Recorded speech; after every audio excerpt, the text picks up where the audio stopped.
नमस्कार दोस्तों, स्वागत है आपका मेरे YouTube चैनल पुस्तक रिव्यू में और मैं हूं आपका दोस्त राजेश गुप्ता।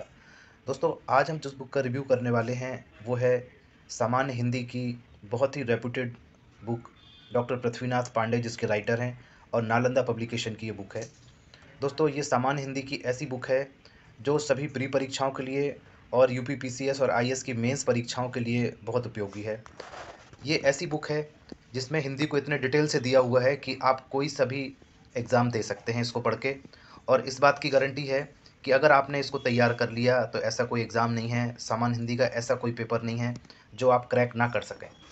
क्योंकि दोस्तों, इसमें हर टॉपिक को इतने विस्तार से दिया है कि आपको सारी चीज़ें एकदम से समझ में आने वाली हैं। इसके अलावा इसमें जो उदाहरण के लिए क्वेश्चन दिए हैं, इसमें प्रश्नावलियाँ तो नहीं दी हैं, लेकिन उदाहरण के लिए जो क्वेश्चन दिए हैं वो क्वेश्चन बैंक के फॉर्मेट में इतने बड़े बड़े दिए हैं कि आपको 200, 250, 300 क्वेश्चन एक एक उदाहरण के उसमें मिल जाते हैं। और इसके साथ इन्होंने उदाहरण में जो क्वेश्चन दिए हैं उनके साथ में किस ईयर में कौन सा क्वेश्चन कौन से एग्ज़ाम में आया है ये भी साथ में दिया है, तो आपको पिछले आए हुए क्वेश्चंस भी अच्छे से तैयार हो जाते हैं और इसके अलावा इसके कॉन्सेप्ट भी अच्छे से तैयार हो जाते हैं।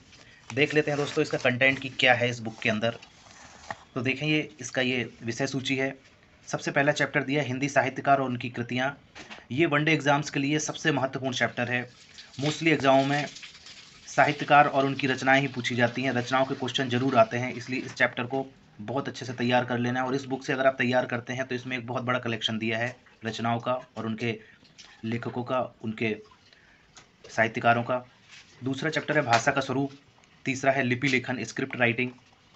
चौथा है शब्द सौष्ठव, एलिगेंस ऑफ वर्ड्स। इसमें शब्दों के अर्थ, व्युत्पत्ति या बनावट के आधार पर शब्दों के भेद, शब्द शक्ति के आधार पर शब्दों के भेद, इस तरह से देखिए आप दिया हुआ है। डिक्लाइनेबल सब वर्ड्स दिया है, विकारी शब्द। इसमें संज्ञा, लिंग, वचन, कारक, सर्वनाम, विशेषण, क्रिया, वाच्य और काल, ये सब दिया हुआ है। इसके बाद है चैप्टर अव्यय का। इसमें अव्यय की परिभाषा, उसके भेद, क्रिया विशेषण अव्यय, अर्थ की दृष्टि से क्रिया विशेषण के भेद, प्रयोग की दृष्टि से, रूप की दृष्टि से, संबंध बोधक अव्यय, समुच्चय बोधक अव्यय, विस्मयादि बोधक अव्यय और निपात परिभाषा और अव्यय का पदान्वय, ये सब दिया है। इसके बाद है तत्सम तद्भव शब्द, तो उसकी अर्थ परिभाषा तत्सम और तद्भव की दी है। विशेष शब्दों में प्रयुक्त होने वाले संख्यावाचक शब्द। इसके बाद दिए हैं पर्यायवाची शब्द। इसके बाद विपरीतार्थक शब्द, समुच्चारित भिन्नार्थक शब्द। और इसकी बहुत बड़ी विषय सूची है, इसलिए मैं आपको थोड़ा सा पूरा डिटेल नहीं बता पा रहा हूँ, फिर भी आपको मैं जूम करके दिखाता जा रहा हूँ, आप इसको चेक करते जाएं। वाक्यांशों के समानार्थक शब्द तथा विशेष भाववाचक शब्द, अनेकार्थक शब्द, वाक्य विश्लेषण, मुहावरे और कहावतें, अशुद्धि संशोधन, एरर करेक्शन का ये चैप्टर भी बहुत इंपॉर्टेंट है। संधि संबंधी अशुद्धियाँ, व्यंजन संबंधी अशुद्धियाँ, समास संबंधी, लिंग संबंधी, लिंग वचन, पुनरुक्ति प्रत्यय संबंधी और विभिन्न परीक्षाओं में पूछे गए अशुद्ध वाक्य, ये साथ में दिए हैं, तो इससे आप इसमें क्वेश्चंस की प्रैक्टिस भी कर सकते हैं। इसके बाद दिया है विराम चिन्ह। विराम चिन्ह के बारे में पूरा डिटेल से दिया है, पूर्ण विराम, अर्ध विराम और अवतरण विराम, लोप विराम, ये सब दिया है। संधि का चैप्टर है इसके बाद, ये भी इंपॉर्टेंट है। संधि की परिभाषा, संधि विच्छेद, संधियों के प्रकार। उसके बाद स्वर संधि हो गया, व्यंजन संधि हो गया, विसर्ग संधि, इस तरह से दिए हैं सारे। समास का चैप्टर है ये, समास और उसकी विशेषताएं, संधि और समास में अंतर, समास के भेद, अव्ययीभाव समास, तत्पुरुष समास, द्वंद्व समास, बहुब्रीहि समास, दुर्युक्ति अथवा पुनरुक्ति, ये सब दिया है। उसके बाद है रस, तो रस की परिभाषा, रस के भेद दिए हैं, विभाव, अनुभाव, संचारी भाव, स्थायी भाव के प्रकार, रस के भेद, लक्षण और उदाहरण। इसके बाद दोस्तों अलंकार का चैप्टर है, अलंकार और की परिभाषा और उसके भेद, कितनी तरह के अलंकार होते हैं, तो ये दिया है, अनुप्रास, यमक, श्लेष, अर्थालंकार, उसके भेद, उपमा, रूपक, उत्प्रेक्षा, भ्रांतिमान, संदेह, व्यतिरेक, ये सारे अलंकार दिए हैं, उनकी परिभाषाएं दी हैं। अतिशयोक्ति, ये सारे देखें आप, ये दिए हैं, उनके उदाहरण द्वारा इसे समझाया हुआ है। और चैप्टर में बहुत डिटेल से दिया है, मैं आपको दिखाऊंगा अभी चैप्टर।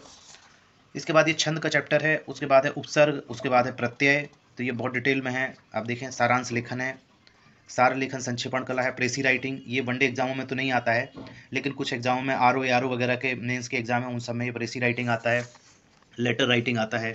तो ये उस हिसाब से आप देखें तो मेंस एग्जामों के हिसाब से ये बुक डिज़ाइन की गई है, लेकिन प्री की तैयारी भी इसके साथ में बहुत अच्छे से करा देती है।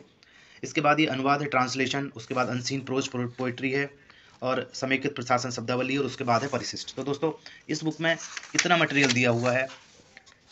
अब ये देखें, ये पहला चैप्टर है इसका, हिंदी साहित्यकार उनकी कृतियाँ। तो इस तरह से ये साहित्यकारों के नाम दिए हैं: अशोक वाजपेयी, अजीत कुमार, अग्रदास, अयोध्या सिंह उपाध्याय, हरिऔध, अमीर खुसरो, और उनकी साथ में रचनाएं दी हुई हैं। तो आप देखते जाएं, एक बहुत आपको बहुत अच्छे से इसमें सारे साहित्यकार और उनकी रचनाएं दी हुई हैं। तो आपको ऐसा नहीं है कि कोई सा भी आप एग्ज़ाम देने वाले हों, अगर आपने इसको तैयार कर लिया तो कोई छूटने वाला है, कोई क्वेश्चन आपका छूटने वाला नहीं है। तो इस तरह से आप देखेंगे, ये पहले ब्लैक एंड वाइट ही होती थी इसकी प्रिंटिंग, अब इन्होंने इसको कलर्ड प्रिंटिंग में कर दिया है। कलर्ड में ये 2 कलर प्रिंटिंग है, तो बहुत बढ़िया प्रेजेंटेशन हो गया है। पेपर की क्वालिटी भी अच्छी कर दी है, टोटल वाइट पेज है, मोटा पेज है। तो कुल मिला के ये, और मटेरियल का जो क्वालिटी है उसके बारे में तो कोई दो राय है ही नहीं कि ये एक नंबर है। और पृथ्वीनाथ पांडे का अपना नाम है हिंदी की किताबों में। तो दोस्तों इस तरह से आप देखें, ये मैं आपको अभी साहित्यकार उनकी रचनाएँ वही चैप्टर दिखा रहा हूँ। तो आप देखेंगे डिटेल से, बहुत सारे, मतलब मुझे तो लगता है ऐसे कोई साहित्यकार छूटा ना होगा। माखनलाल चतुर्वेदी, महादेवी वर्मा, यशपाल रसखान, माधव दास, जिन राइटरों को आपने नहीं सुना होगा कभी, वो भी इसमें मिलेंगे। विजय तेंदुलकर, विष्णु प्रभाकर, विद्यानिवास मिश्र, शिवमंगल सिंह सुमन, शैलेश मटियानी, श्रीलाल शुक्ल।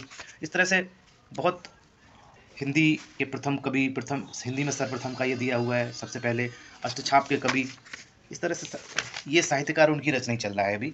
इसके बाद है हिंदी भाषा, भाषा का स्वरूप। तो ये भी आप देखेंगे इस तरह से डिटेल में दिया हुआ है। तो अगर आप हिंदी को डिटेल से तैयार करना चाहते हैं, प्री के अलावा कुछ मेंस एग्जाम भी अगर आपको देने हैं, तो आपके लिए ये बुक बहुत महत्वपूर्ण है।